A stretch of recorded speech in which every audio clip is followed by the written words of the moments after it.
Hello student, वेदिका public school चंपा बाजार कौशाम्बी। आज हम आपके लिए लाए हैं क्लास 2 का हिंदी व्याकरण एवं रचना। आपके बुक का ये नाम है। आपको आज हम बताने जा रहे हैं हिंदी व्याकरण का फर्स्ट चैप्टर, ठीक, भाषा के रूप।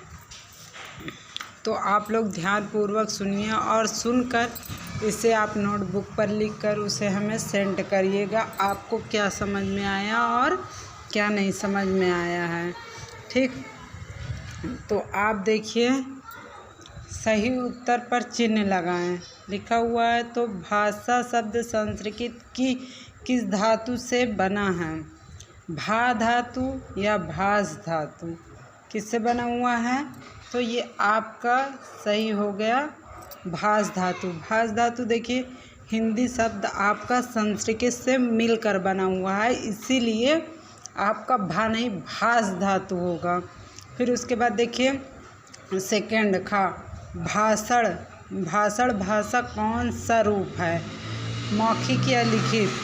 तो ये आपका देखिए मौखिक है या लिखित है? सुनिए, ये आपका हो गया मौखिक भाषण, क्योंकि जैसे कोई नेता है भाषण देता है, उसको बाकी लोग बैठ कर के सुनते हैं। जैसे आपने टीवी पे देखा समाचार न्यूज़, तो वो क्या हो गया आपका भाषा हो गया। भाषण जो देते हैं वो आपका मौखिक हो गया, तो ये आपका मौखिक सही है। फिर उसके बाद हिंदी किस देश की राज्य भाषा है? आप हमारे देश में कौन सी भाषा बोली जाती है? हिंदी भाषा। ये हमारा राज्य में भारत आता है। उसके बाद भाषा का प्रयोग बोलकर किस रूप में किया जा सकता है?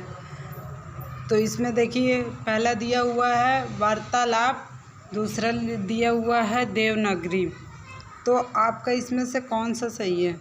वार्तालाप, क्योंकि हम जो बोल करके कहते हैं वो हमारा हो जाता है वार्तालाप। एक दूसरे से जैसे हम बातचीत करते हैं तो उसको क्या कहते हैं? वार्तालाप। अब देखिए नीचे लिखित। आपको अब इसको बच्चों, ये भाषा आपका किस शब्द का अर्थ है? भाषा का शाब्दिक अर्थ है वाणी को व्यक्त करना।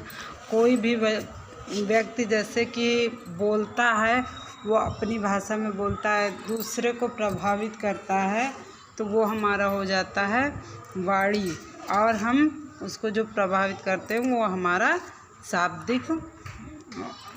शाब्दिक अर्थ होता है, ठीक। अब इसके आगे देखिए आपका ख नंबर, भाषा किसे कहते हैं? तो देखिए भाषा वह साधन है जिसके द्वारा हम अपने विचारों को व्यक्त कर सकते हैं। देखिए दिया हुआ है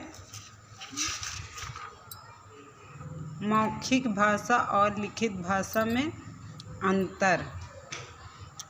मौखिक भाषा और लिखित भाषा में क्या अंतर है? अब देखिए मौखिक में क्या अंतर है और लिखित में क्या अंतर है, बच्चों हम आपको बता रहे हैं, ठीक। आप लोग ध्यानपूर्वक से इसको सुनिएगा।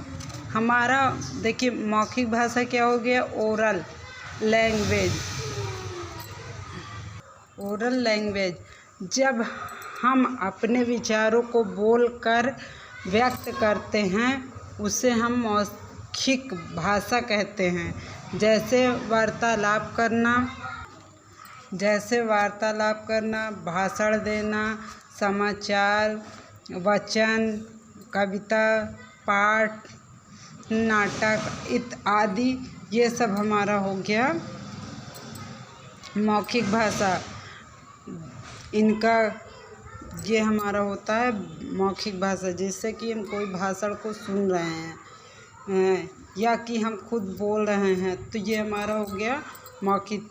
और लिखित भाषा ये होता है लिखित, जब हम अपने विचारों को लिखकर अथवा पढ़कर व्यक्त करते हैं उसे लिखित भाषा कहते हैं। जैसे पुस्तक, पोस्टर, समाचार पत्र आदि, ये सब हमारा क्या हो गया?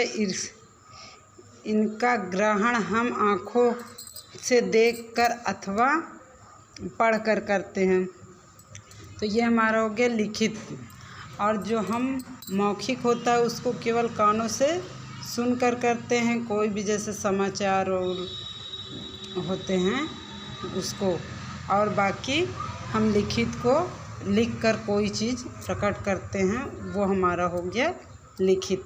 बच्चों आपको समझ में आया? अब देखिए नीचे व्याकरण का अर्थ समझाते हुए परिभाषा को लिखिए। इसमें हम लिखते हैं, सुनिए ध्यानपूर्वक। व्याकरण उस शास्त्र को कहा जाता है जिसमें भाषा के शुद्ध करने वाले नियम बताए गए हों। किसी भी भाषा के अंग प्रत्यंग का विश्लेषण तथा विवेचना व्याकरण ग्रामर कहलाता है। देखिए तीसरा क्वेश्चन, निम्नलिखित प्रदेशों में कौन सी भाषा बोली जाती है? सबसे पहले देखिए उत्तर प्रदेश। उत्तर प्रदेश में कौन सी भाषा बोली जाती है? उत्तर प्रदेश में उर्दू और हिंदी और उर्दू भाषा। फिर उसके बाद देखिए सेकंड, राजस्थान। राजस्थान में कौन सी भाषा बोली जाती है? राजस्थान में मारवाड़ी भाषा बोली जाती है। फिर उसके बाद देखिए जम्मू कश्मीर। जम्मू कश्मीर में कश्मीरी भाषा बोली जाती है। कश्मीरी भाषा बोली जाती है। फिर देखिए महाराष्ट्र। महाराष्ट्र में कौन सी भाषा बोली जाती है? महाराष्ट्र में मराठी भाषा बोली जाती है। फिर उसके बाद देखिए गुजरात। गुजरात में गुजराती भाषा बोली जाती है।